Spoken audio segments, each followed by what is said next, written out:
Doctor, muy buenas noches. Buenas noches, doctora. Ya podemos iniciar, doctor. Ya inicié la grabación. Bien. Muy bien, buenas noches. Vamos a dar inicio a la sesión. El día de hoy nos toca hablar sobre un tema que es un poquito complejo, polémico y extenso. Bueno, como todos los temas que venimos tratando en este diplomado. Hoy día nos toca hablar sobre la conducción en estado de ebriedad, pero yo sé que ustedes han participado quizás en muchos cursos, diplomados, hay bastante oferta educativa en la cual se habla del delito de conducción en estado de ebriedad, porque el Código Penal contempla como unos delitos de peligro común el hecho de poner en riesgo al entorno, a la sociedad, cuando una persona conduce un vehículo con las condiciones psicofísicas alteradas. Pues bien, nosotros no vamos a hablar el día de hoy de la conducción en estado de ebriedad como delito. O sea, sabemos que está inherente pues el principio de oportunidad, el proceso inmediato, la diligencia preliminar en los medios de prueba, finalmente la forma de resolución de este delito, ¿no? como tal. Nosotros vamos a verlo, lo vamos a enfocar el día de hoy desde el punto de vista administrativo, es decir, como infracción administrativa, porque también nuestro reglamento en tránsito también contempla pues la conducción estabilidad como una infracción. Entonces vamos a ver nosotros en esta sesión a desarrollar un poco por qué es que se considera pues como una infracción administrativa, de dónde nace la prohibición de ingerir bebidas alcohólicas mientras se maneja. Es verdad de que la mayor causa de accidentes fatales guarda relación con el alcohol o es simplemente un mito. Asimismo, vamos a ver la parte que creo que es la más compleja y polémica, que es los procedimientos, ¿no? Porque sabemos que participa la policía, hay a veces casos en los cuales levantan esas papeletas en las comisarías, si esto es correcto o no, y vamos a analizar un poco esta problemática de la conducción en estado de ebriedad como infracción administrativa. Pero vamos a pasar a compartir unas diapositivas que nos van a permitir explicarles mejor el tema. Y aquí está, infracciones por conducción en estado de ebriedad. Fíjense que dice infracciones, no dice la conducción en estado de ebriedad simplemente, porque tenemos que tratarla como un delito. Y nosotros cuando tenemos una licencia de conducir, estamos hablando específicamente de los conductores en este caso, que es sobre quien recae más esta infracción. Sí, también hay pues la infracción de los peatones, ¿no? De transitar en estado de ebriedad. Pero esta es muy poco frecuente, ¿no? En su procedimiento, en su denuncia, tramitación, o sea, casi las estadísticas nos hablan de un cero, ¿no? Entonces, donde tenemos más cuidado, donde se realizan más operativos, es con respecto a los conductores. ¿Y esto es por qué? Porque cuando nosotros obtenemos una licencia de conducir, tenemos que remover un obstáculo jurídico, como vamos a ver en la clase de licencias. Todos nacemos en este país con una prohibición, un obstáculo jurídico que no nos permite hacer algo. ¿Y cuál es? Que nosotros no podemos conducir un vehículo automotor hasta que no hayamos obtenido la respectiva licencia de conducir. Y para remover este obstáculo jurídico necesitamos demostrar que nos encontramos en condiciones, en capacidad de poder realizar esta actividad, ya que se considera como una actividad riesgosa y peligrosa. Basta, doctrina y jurisprudencia han tratado pues la conducción de un vehículo automotor como una actividad riesgosa o peligrosa. Y es por ello que inicialmente el legislador ha puesto esta prohibición, ¿no? Que no podemos conducir si no tenemos una licencia. Pues bien, para obtener la licencia de conducir entonces y remover esta prohibición, este obstáculo jurídico, necesitamos nosotros ser sometidos a diferentes pruebas, es decir, o a través de diferentes pruebas, demostrar nuestra idoneidad para conducir un vehículo automotor, o dicho de otra forma, para realizar, perdón, esta actividad riesgosa o peligrosa. ¿Y cuáles son? Nos exigen que demostremos tres condiciones. Primera condición, que tengamos una capacidad o aptitud psicofísica que sea la idónea, es decir, ustedes saben que la aptitud o capacidad psicofísica no es adquirida, no es desarrollada, sino es innata. ¿Sí? Nosotros nacemos con esa capacidad y por eso es que hay personas que nacen también con una discapacidad. Entonces, todos los seres humanos, bueno, la mayoría tenemos esa capacidad, pero esa capacidad no solamente va sobre lo físico, sino también sobre lo psicológico. Por eso es que se llama aptitud psicofísica, es decir, no solamente que, por ejemplo, podamos ver, oír, que tengamos equilibrio, concentración, sino también que psicológicamente nosotros podamos discernir, es decir, nosotros podamos, una vez que hemos percibido un hecho, valorarlo como un riesgo, como un peligro y actuar en función a ello. Es decir, que tengamos esta conciencia de valoración y emitir juicios de valor apropiado y, obviamente, emitirlos de la manera más rápida, porque es un universo cambiante el tránsito y cambia de segundo a segundo. Entonces, esto es lo primero que nos piden y esto nosotros lo hacemos mediante un examen médico. Entonces, una capacidad innata es la capacidad de aptitud psicofísica. Pasamos nuestro examen médico y ya una vez que hemos demostrado que tenemos esta capacidad, pasamos a la segunda. ¿Y cuál es la segunda? El conocimiento de las normas, el conocimiento de las reglas de tránsito, es decir, las reglas, las máximas que gobiernan los movimientos, desplazamientos y maniobras que vamos a realizar durante la conducción.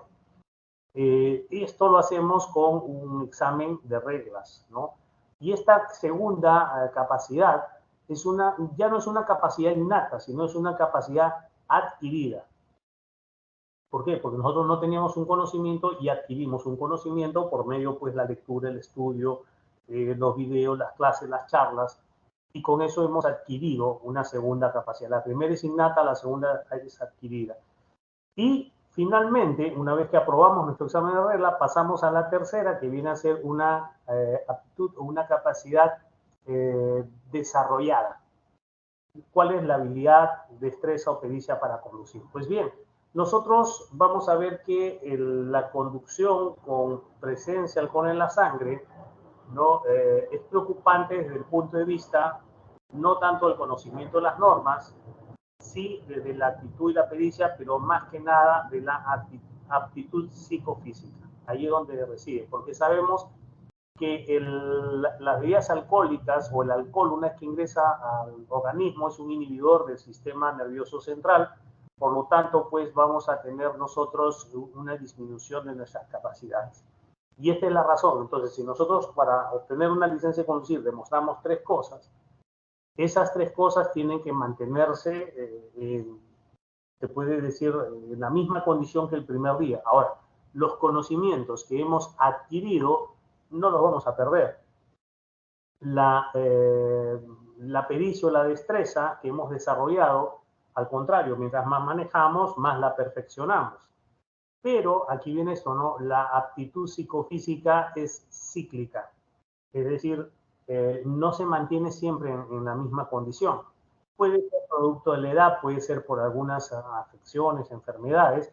Y una tercera razón por la cual varía esta condición es cuando nosotros utilizamos algún tipo de droga, porque el alcohol de alguna forma es una droga o alguna droga recreativa que va a alterar, va a ser el depresor del sistema nervioso central y aquí es donde va a causar de alguna forma una disminución de esas capacidades. Entonces, esta es la razón por la cual nos importa tanto en el tránsito este principio de capacidad. Debo aquí añadir que el tránsito, como vamos a ver en una clase más adelante, se rige por una serie de principios. Habíamos dicho cuando, en el módulo 1 de que existe el llamado derecho de tránsito. No es derecho al libre tránsito, no se confunda, sino el derecho de tránsito como un subsistema jurídico, así como hay el derecho civil, derecho penal, derecho de familia, hay derecho de tránsito, que es toda la normatividad que regula el uso de la vía pública y tenemos vasta cantidad de normas.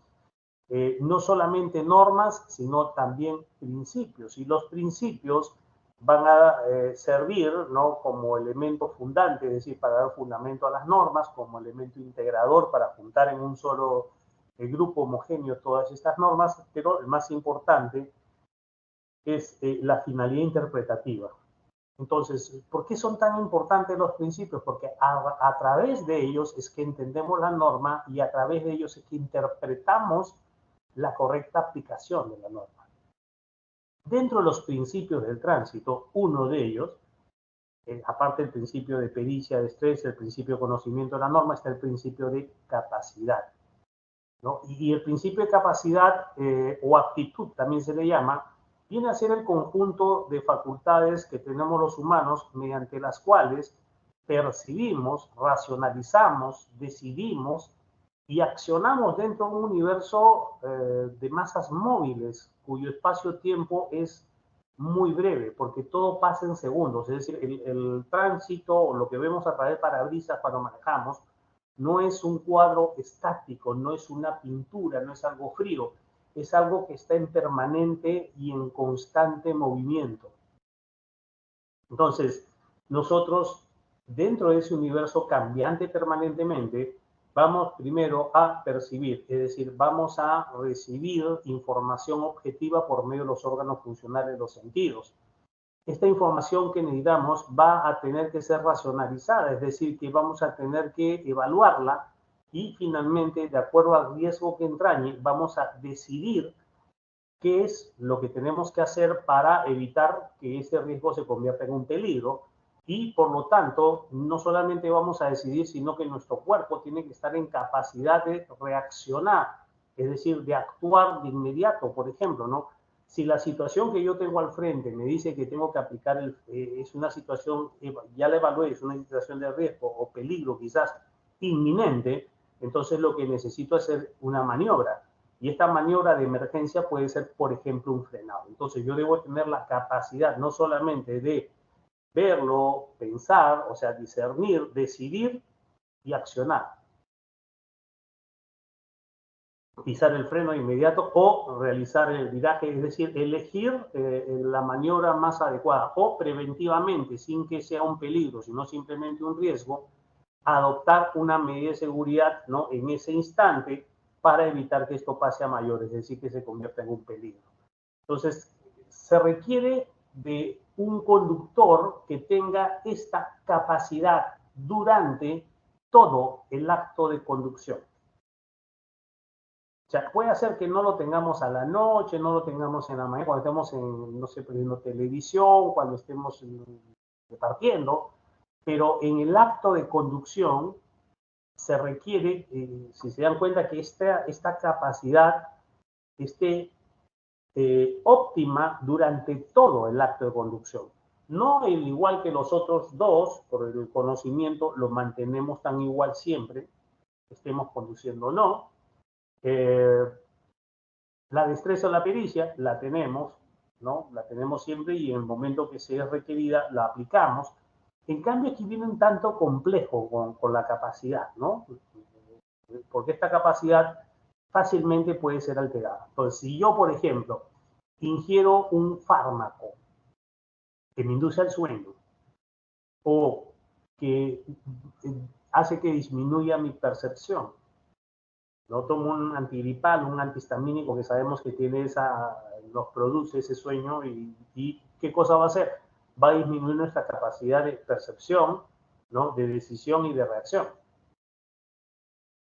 O cuando nosotros, por ejemplo, consumimos algún tipo de droga recreativa, ¿no?, marihuana, cocaína, cada una de ellas va a tener un efecto diferente que va a alterar esta capacidad. Y por excelencia también están las bebidas alcohólicas. Pero también puede hacer, por ejemplo, por la falta de descanso, ¿no?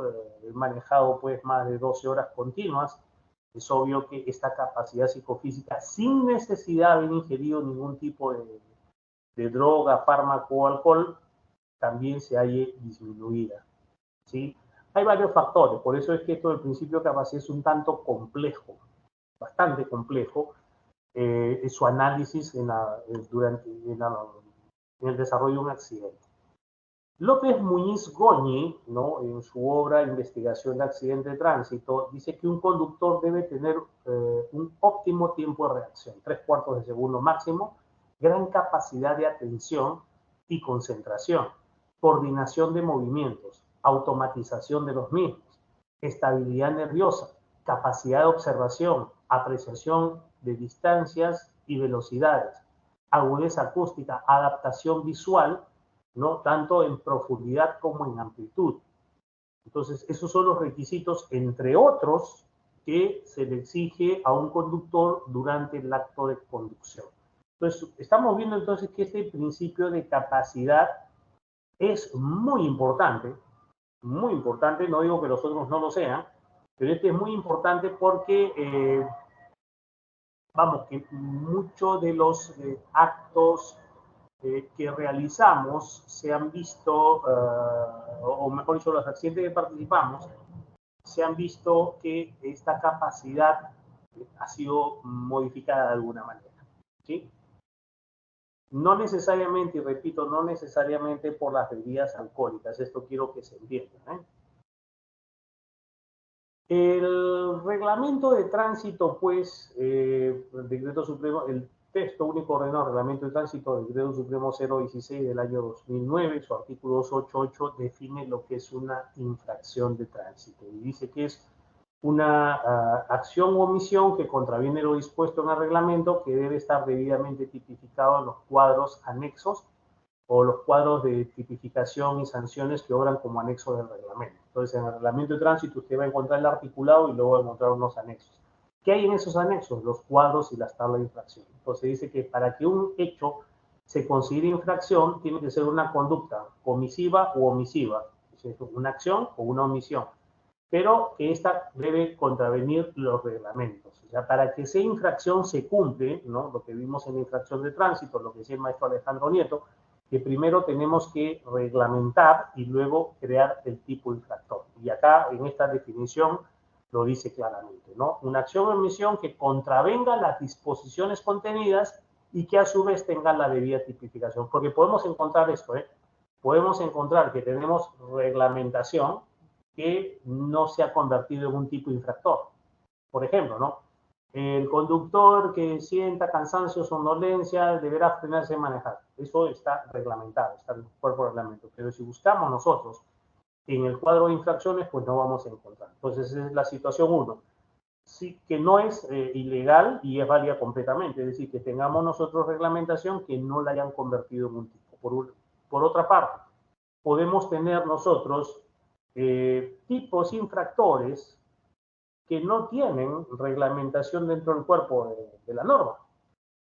Y esto sí, el principio de tipicidad, ¿no? De la potestad sancionadora prescribe de que por medio de la tipificación no se pueden imponer deberes. Es decir, yo no puedo poner por medio de un tipo, imponer un deber, no, yo tengo que imponerlo en el cuerpo reglamentario. Entonces, aquí esto hay que tener mucho cuidado. Pero, ¿por qué el concepto de infracción? Dice que es una acción o una omisión. ¿Por qué? Porque nosotros vamos a encontrar en el cuerpo de reglamento un catálogo de deberes y prohibiciones. Eso es lo que vamos a hallar. Deberes y prohibiciones. Muchos dicen que en el reglamento de tránsito están los derechos. No, están los deberes y las prohibiciones, aparte de otras normas de carácter organizacional que están ahí, ¿no? Pero generalmente para los usuarios de la vía vamos a ver que tiene deberes y prohibiciones, ¿no? Entonces, cuando yo incumplo el deber o no observo, no acato la prohibición, ¿sí? Entonces yo estoy, es probable que esté cometiendo o desarrollando una conducta infractora. ¿Qué se necesita para que esa conducta, contraria a lo estipulado en el reglamento, se convierta en una conducta infractora? Que esta conducta esté debidamente tipificada. Y aquí es donde viene el acto de subsunción de la conducta, es decir, lo fáctico, lo que se ve, se contrasta con el tipo y si da match, entonces tenemos una conducta infractora. ¿Y qué tiene que ver esto con el tema? Bueno, si nosotros revisamos el reglamento de tránsito, vamos a ver que en el artículo 88 tenemos, como les dije, hay deberes y prohibiciones, tenemos una prohibición. Ahora, quiero que se entienda algo, ¿eh? Nuestro reglamento de tránsito sí, no vamos a decir que es la norma perfecta, que está bien elaborado, sí tiene muchos problemas porque yo quiero que se entienda algo, ¿no? Las personas que hicieron el reglamento, ¿sí? Porque esto fue un decreto supremo, quiere decir funcionarios nombrados, no necesariamente eran especialistas en materia de tránsito. Entonces, si usted le encarga a un funcionario nombrado cuyo perfil profesional le dice, bueno, que conozcas derecho administrativo, que conozcas de gestión pública, que seas abogado titulado, que bueno, que tengas algunos diplomados relacionados a procedimientos sancionadores. Este es el perfil profesional, ¿no? Que es general, que puede servir, ese perfil puede servir, por ejemplo, para alguien que, no sé, pues, conduzca procedimientos sancionadores de minería, de pesca, ¿no? Pero para hacer el reglamento de tránsito se debe conocer sobre el derecho de tránsito, los principios y sus fundamentos. Entonces, cuando se hizo el reglamento de tránsito, se encargó a personas no especialistas que para elaborarlo tuvieron que hacer un copy-pega de varias normas. Y vamos a encontrar que existen muchas contradicciones en el reglamento, muchos huecos, muchas cosas inconexas, hasta inclusive que no se encuentran dentro de los fundamentos o principios del tránsito. Pero bueno, empecemos. El artículo 88 de este reglamento dice así, y aquí es ¿no? Prohibición. Es una prohibición, dice, prohibición de consumo de bebidas alcohólicas y otros. Está prohibido conducir bajo la influencia de bebidas alcohólicas, drogas, estimulantes o disolventes y de cualquier otro elemento que reduzca la capacidad de reacción y buen manejo del conductor. Entonces aquí tenemos nosotros una prohibición, ¿no? ¿Y qué le dice? Que usted no puede conducir si está bajo la influencia de alcohol, drogas, estimulantes. Bueno, me imagino que han querido plantear algún tipo de medicamento, ¿no? Un estimulante. O disolventes, y disolventes tenemos pues lo que se inhala, el terocal, ¿no? Y de cualquier otro elemento que reduzca la capacidad de reacción y buen manejo del conductor. Entonces, si tenemos una prohibición, lo primero que entendemos nosotros es que eso no se debe hacer a rajatabla. Pues está prohibido. Si usted ingirió bebidas alcohólicas, drogas, estimulantes, disolventes o cualquier otro elemento que pueda reducir, que reduzca la capacidad de reacción, y aquí donde viene, ¿no? ¿Puede el alcohol reducir la capacidad o pueden las drogas reducir esta capacidad? Esa es una pregunta, ¿no? Y la respuesta es no siempre. Es decir, pueden haber casos en los cuales la ingesta de alcohol, yo ingiero alcohol, ejemplo, ¿ya? Pongo un ejemplo. Si tengo aquí un vaso de cerveza y lo bebo, he ingerido bebidas alcohólicas. Ahora, ese vaso de cerveza que yo he tomado, dice, reduce la capacidad de reacción. Entonces, fíjense que está poniendo dos condiciones. La primera, que se haya ingerido esta sustancia, y la segunda, que se haya reducido la capacidad de reacción y el buen manejo del conductor. Pero aquí en el 88 de entrada hablamos de una prohibición. Entenderíamos entonces que en nuestro país está prohibido conducir y manejar. Eso es lo que se entendería, ¿no? Y ahí se cumpliría el refrán, ¿no? Cuando tomes, no manejes. No porque es un consejo, sino porque está prohibido. Se creería esto, ¿no? Pero cuando vamos avanzando en el reglamento, nos damos cuenta que no es tanto así, sino que esta ingesta de alcohol, para que encuadre en la prohibición, necesita que sea en una cantidad determinada de alcohol. Vamos a seguir viendo el reglamento, ¿no? El artículo 94 del reglamento habla de un deber del conductor. Dice, el conductor está obligado, es un deber, a someterse a las pruebas que le solicite el efectivo de la Policía Nacional de Perú asignado al control de tránsito para determinar su estado de intoxicación por alcohol, drogas, estupefacientes u otros tóxicos o su idoneidad en el momento para conducir.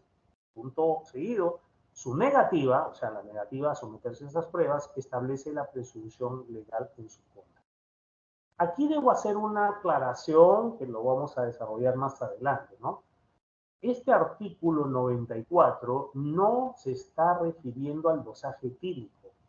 ¿Ya? Muchos creen que ahí dice que si usted no pasa el dosaje etílico, estaría en curso, o mejor dicho, estaría observando el artículo 94, ¿no? En que me obliga a someterme a las pruebas, y aquí viene esto, las pruebas que solicite el efectivo de la Policía Nacional de Perú asignado al control de tránsito.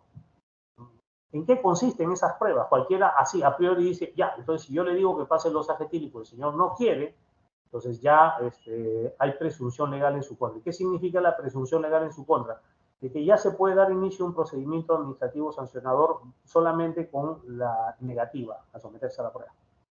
Sí, así de drástico. O sea, si usted se niega a pasar la prueba, entonces ya la negativa dice establece presunción legal en su contra. Por lo tanto, ya esa conducta ya va a ser suficiente para iniciar un procedimiento administrativo sancionador.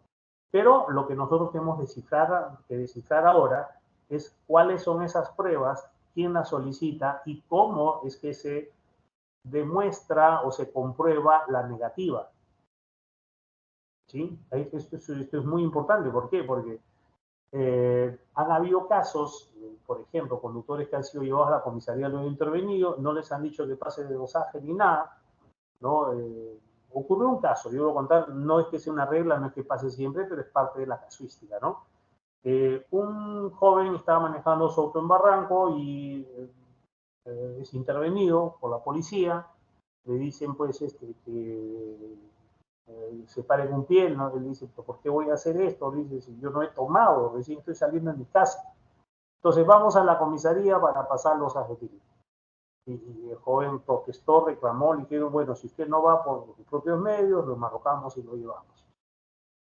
El joven está con su señorita enamorada, guapa ella, y los policías pues no dejaron pasar ese detalle de que era muy guapa y bueno, le molestó un poco a este joven y a la señorita también la forma como la miraba. Entonces este joven airadamente protestó, los policías reaccionaron, se armó pues casi una gresca, la señorita mismo dijo que le estaban faltando respeto a la forma como estaban dirigiendo la mirada hacia ella. Bueno, ya estaban en la comisaría, le dicen que se siente ahí, que espere, ¿no? Viene un oficial, el tipo le cuenta, el señor le cuenta lo que había pasado y una discusión tremenda, ¿no? En eso le dicen ya, bueno, espere ahí, ya vamos a ver en un momento. Después de un rato, pasa una hora, pasan dos, la cosa se agrava, el señor dice yo me tengo que ir, yo no tengo por qué estar acá, y finalmente le dicen, bueno, que ya se vaya. A los días, él se entera de que se le había levantado una papeleta por negarse a pasar los adjetivos. Entonces, vamos a ver luego que si es que verdaderamente negarse a pasar los etílicos constituye infracción administrativa o no. Eso es lo que vamos a descubrir. Bueno, el artículo 275 dice obligación de un conductor implicado en un accidente de tránsito. Aquí estamos frente a una situación distinta. ¿Por qué? Porque dice que cuando ocurre un accidente de tránsito, y quiero que se den cuenta un poquito también de lo contradictorio del reglamento, dice el conductor implicado en un accidente de tránsito debe, dice, denunciar inmediatamente la ocurrencia del accidente de tránsito a la comisaría de la policía y someterse, mira lo que dice, al dosaje etílico. Bien, aquí tenemos varios problemas, ¿no? O sea, si yo participo en un accidente, pero no indica si es un accidente de tránsito con daños materiales, con lesiones o con muerte. O sea, está hablando de todos los accidentes en general.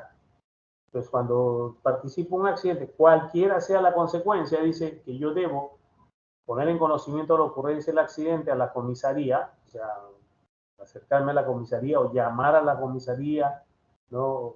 Para yo poner en conocimiento de esto, dice, y someterse, escuchen lo que dice, al dosaje etílico. Ahora, ¿qué problema hay aquí? En el ámbito administrativo no hay pruebas de tipo invasivo como esta.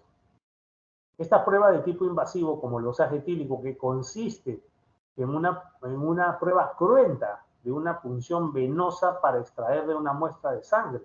Esto no es cualquier cosa. Y en el ámbito administrativo ese tipo de pruebas no se pueden exigir. ¿Por qué? Porque es una prueba invasiva, ¿no? Que requiere un procedimiento que tiene determinado riesgo, que sí está contemplado y sí está justificado en el orden penal, más no en el orden administrativo. En el orden administrativo son otro tipo de pruebas las que se reconoce pues universalmente como las pruebas de equilibrio, coordinación o el soplar del alcoholímetro.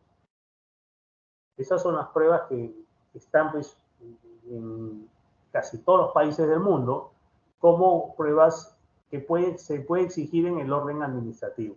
Bueno, pero vamos a tener el primer caso. ¿Por qué en un accidente de tránsito hay que verificar el estado de aptitud? Porque si hay una presunción, ¿no? Dice, si yo tengo un conductor que conoce las reglas, tiene pericia o habilidad en el manejo y está psicofísicamente apto, ¿cómo es que tuvo un accidente?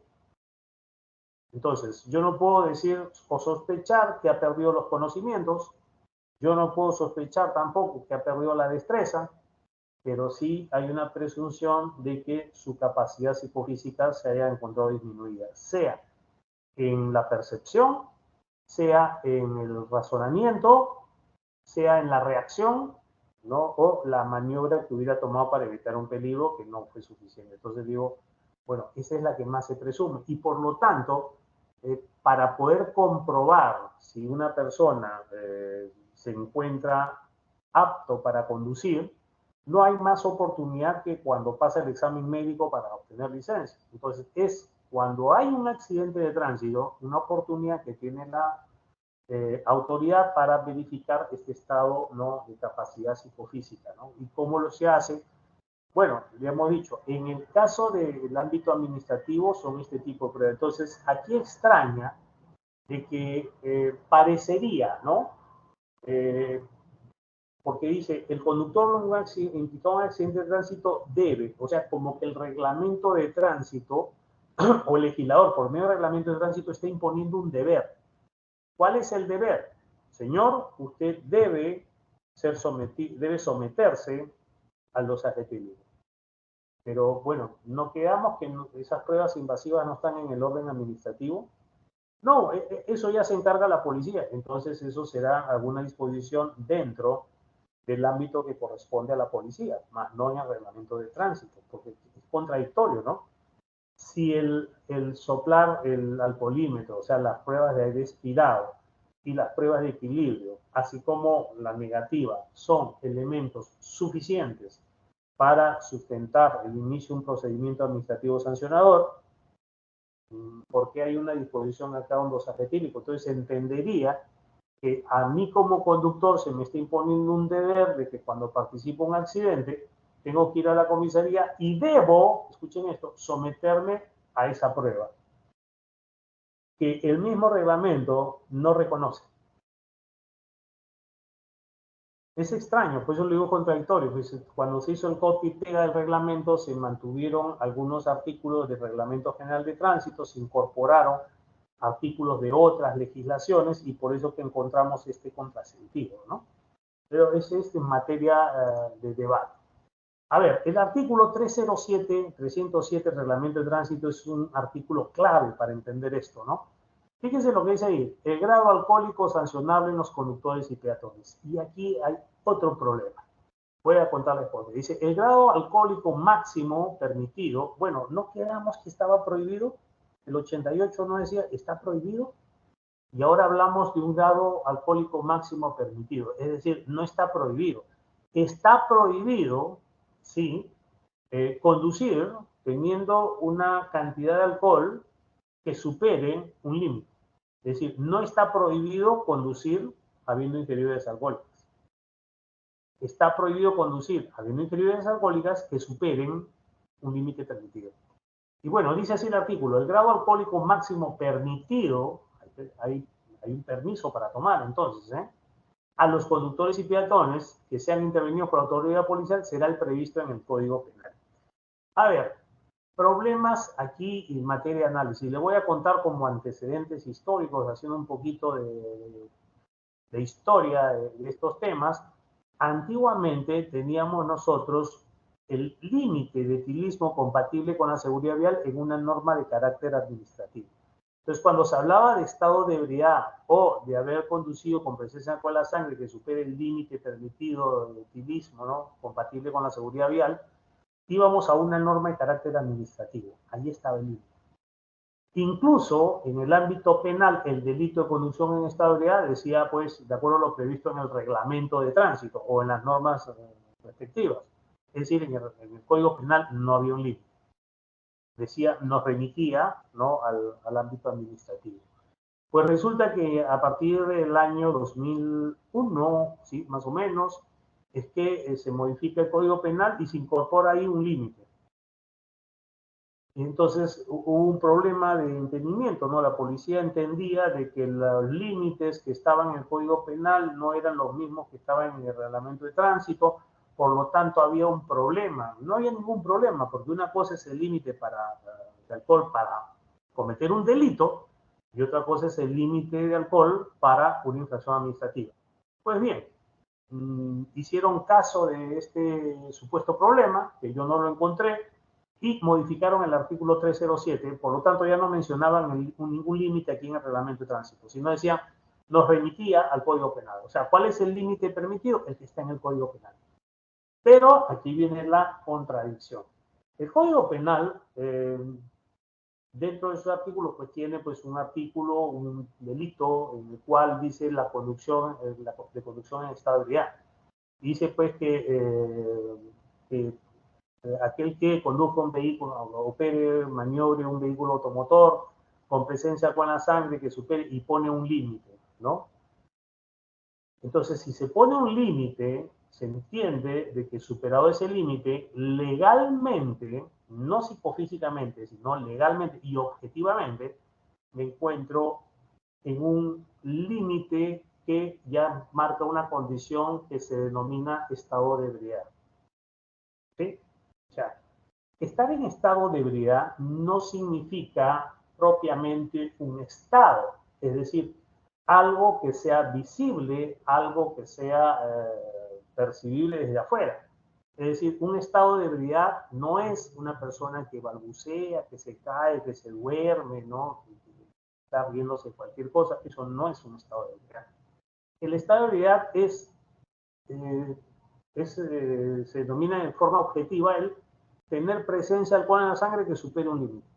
Entonces, si la presencia de alcohol en la sangre supera el límite, así yo esté parado derechito, así no me balancee y pueda pararme en un pie y recitar un trabalenguas, ¿no?, y hacer todas esas cosas, pararme manos. Si yo puedo hacer todo eso, pero el alcohol que está en mi torrente sanguíneo ha superado un límite, ya se considera estado de ebriedad. Entonces, el estado de ebriedad no es una condición, podríamos decirle, de signos, ¿no?, que se van a ser visibles. No. El estado de ebriedad, legalmente, en el Código Penal, es superar un máximo, un límite permitido. El límite permitido es 0,50 gramos por litro de alcohol en la sangre, que es decir que en proporción por cada litro de sangre se encuentra 0,50 gramos de alcohol, lo cual cuando se supere ese límite, según la Organización Mundial de la Salud y otros estudios, dice que ya la persona empieza, escuchen esto, empieza a disminuir su capacidad y tiene relevancia jurídica. Bueno, volvemos al ámbito administrativo. En el ámbito administrativo, entonces, primero en el 88 se prohibió, el artículo 88, prohibido conducir. En el artículo 307 nos habla de un grado alcohólico permitido. Por lo tanto, ya no está prohibido, sino está condicionado a que supere ese límite. Y ese límite que está en el Código Penal, por ejemplo. Entonces, por lo tanto, si usted quiere saber cuánto es el límite, ¿no?, que está permitido para la conducción, tiene que remitirse al artículo 274 del Código Penal. Ahí lo va a encontrar. Bueno, entonces dice, el efectivo policial, miren lo que dice el párrafo siguiente, el efectivo policial podrá exigir al intervenido que se someta a una serie de pruebas como el test de Hogan y o pruebas de coordinación y equilibrio. El uso del alcoholímetro y otros para determinar la presencia de intoxicación por cualquier sustancia que le impida su coordinación, ¿no?, también está permitido. Es decir, ¿Qué es lo que le está diciendo aquí en el ámbito administrativo? En el ámbito administrativo no le dice, sácale sangre, llévalo a los etílicos. No, dice, el efectivo por exigir al intervenido que se someta a una serie de pruebas como el test de Hogan, es una prueba de coordinación, equilibrio, ¿no? Y también está permitido el uso del alcoholímetro. El alcoholímetro es ese aparatito, ¿no? Que por un mecanismo en el cual cuando soplo expulso saliva, y esta saliva, si tienen partículas de alcohol, van a tocar un reactivo, va a haber una combustión del alcohol y va a marcar una graduación, ¿no? O sale positivo, negativo, o un sonido, ¿no? Para aquellas personas que presentan aliento alcohólico. Entonces dice que los policías pueden aplicar eso. No dice que los policías vayan a hacer un dosaje etílico, ¿eh? Porque repito, el dosaje etílico, esa prueba purenta en el ámbito administrativo no está permitido. Bueno, sigue el 307, dice, el resultado de las pruebas realizadas mediante equipos, aparatos o artefactos certificados por la autoridad nacional competente, es decir, los alcoholímetros, constituye medio probatorio suficiente. Aquí viene el primer vacío. ¿Suficiente para qué? Suficiente para iniciar el procedimiento sancionador, suficiente para determinar la existencia de una conducta constitutiva de infracción. O sea, no me dice suficiente para mí. Dice simplemente el resultado de las pruebas realizadas por equipos, aparatos, artefactos certificados, competentes, constituye el medio probatorio suficiente. El conductor o peatón, miren lo que dice ahora, tremenda contradicción, dice, el conductor o el peatón puede solicitar a su costo la realización de pruebas adicionales como el análisis cuantitativo alcohol en muestra de sangre